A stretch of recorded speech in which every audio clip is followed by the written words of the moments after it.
Hello दोस्तों, नमस्कार। आज हम लोग पढ़ेंगे आधुनिक भारत के बारे में। आधुनिक भारत स्टार्ट करने के लिए हमको सबसे पहले जानना ज़रूरी है कि उत्तरकालीन जो मुग़ल सम्राट थे वह कौन कौन थे और उनकी उपलब्धियों के बारे में हम बात करेंगे। मुग़लों से जो स्वतंत्र होने वाले राज्य थे उनके जो संस्थापक थे उनके बारे में सबसे पहले जान लेते हैं। अवध की स्थापना जो है वो सादत खां ने किया था। इसी को बुरहान उल मुल्क कहा जाता है और यह संज्ञा उसको उत्तरकालीन मुग़ल सम्राट मोहम्मद शाह ने दी थी। अवध की स्थापना का श्रेय ईरानियों को भी जाता है। दूसरे नंबर पे हम बात करेंगे हैदराबाद की। तो हैदराबाद की स्थापना का श्रेय तुरानियों को दिया जाता था। निजामुल मुल्क आसफ जहाँ, जिसको चिनकिलिज खां भी कहा जाता है, उसने हैदराबाद की स्थापना की थी। क्लियर है। रुहेलखंड की बात करें तो बीर दाऊद एवं अली मोहम्मद खां ने इसकी स्थापना की थी। बंगाल की स्थापना मुर्शीद कुली खां ने की थी। कर्नाटक की स्थापना सादुतुल्ला खां ने की थी और भरतपुर की स्थापना चूड़ामणि एवं बदन सिंह ने किया था। उत्तरकालीन मुग़ल सम्राट के क्रम को हम देख लें, जान लें कि उत्तरकालीन मुग़ल सम्राट में कौन कौन से आए। तो सबसे पहले आते हैं बहादुर शाह, जिनकी जो शासन काल था वो 1707 से लेकर 1712 तक था। 1707 से 1712। फिर आता है जहादर शाह। जहादर शाह का जो कालक्रम था वो 1712 से लेकर 1713, मतलब केवल एक साल शासन करता है। नेक्स्ट आते हैं फर्रुख सियर, जो 1713 से लेकर 1719 तक शासन करते हैं।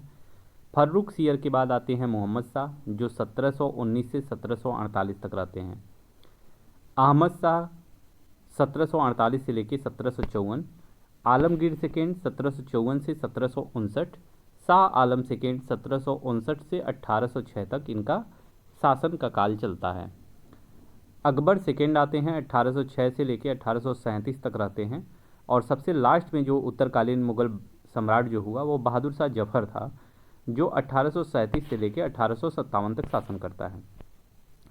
बहादुर शाह को ही मुअज्जम कहा जाता था।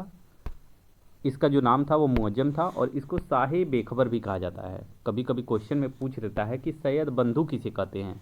सैयद बंधु ही नृप निर्माता थे, मतलब राजाओं का निर्माण का काम करते थे। तो हुसैन अली खां और अब्दुल्ला खां को सैयद बंधु के रूप में जाना जाता है और ये शासक निर्माता के नाम से प्रसिद्ध भी हुए। जहादर शाह जो था वो लंपट मूर्ख था, मतलब उसको संज्ञा दी गई थी लोगों के द्वारा, वो लंपट मूर्ख की दी गई थी। फर्रुख सियर को घृणित कायर कहा जाता था और मोहम्मद शाह जो था ये रासलीला में व्यस्त होता था हमेशा, इसलिए इसको रंगीला बादशाह भी कहा जाता था।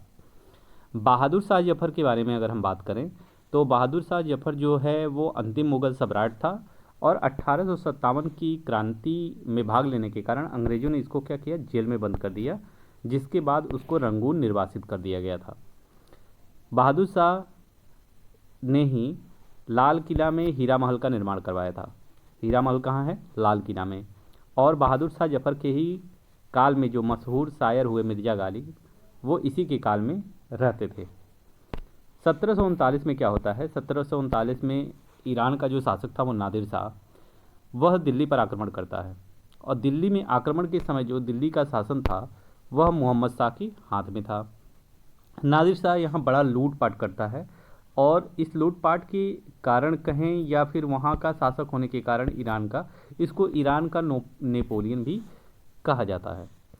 यह इस लूट में 17 करोड़ रुपया, तख्ते ताउस और कोहिनूर हीरा, तख्ते ताउस वह है जिस पे शाहजहाँ बैठा करते थे, और कोहिनूर हीरा लेकर यहाँ से चला जाता है।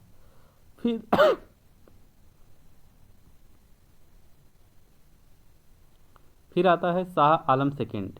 शाह आलम सेकेंड, जिसको अली गौहर कहा जाता था, इसने 1803 में क्या किया, इसी के शासनकाल में अंग्रेज़ों ने दिल्ली पर कब्जा कर लिया। पानीपत का युद्ध होता है 1761 में। उसमें दो पक्ष होते हैं किसी भी युद्ध में, तो इसमें भी मराठा एक पक्ष था और दूसरा पक्ष था अहमद शाह अब्दाली का। अहमद शाह अब्दाली को ही अहमद खां कहा जाता है। इस युद्ध का परिणाम ये होता है कि मराठा उसमें हार जाते हैं। शाह आलम सेकेंड की जो हत्या थी वो गुलाम कादिर खां ने करवा दी थी। कभी कभी पूछ लिया जाता है कि हयात बख्श बाग कहाँ है, तो लाल किला दिल्ली में हयात बाग स्थित है।